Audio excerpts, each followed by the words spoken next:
ষষ্ঠ দিনে গড়িয়েছে ইরান ও ইসরায়েলের যুদ্ধ। এ হামলায় এখন পর্যন্ত 4 শতাধিক ক্ষেপণাস্ত্র ছুঁড়েছে ইরান।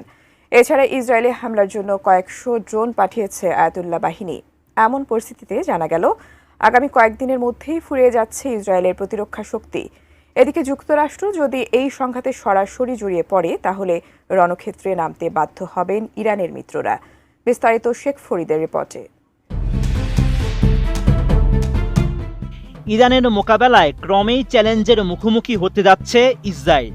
ইরানের হামলা ঠেকাতে খুব দ্রুতই প্রতিরক্ষা ক্ষেপণাস্ত্র সংকটে পড়তে যাচ্ছে নেতানিয়াহুর সরকার। আগামী কয়েকদিনের মধ্যেই ইসরায়েলের প্রতিরক্ষা শক্তি ফুরিয়ে যেতে পারে।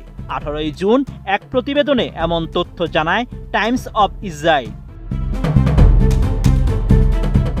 ইসরায়েলি সংবাদ মাধ্যমটি জানায়, ইরানের বর্তমান হামলায় ইসরায়েল তার বিমান প্রতিরক্ষা ব্যবস্থা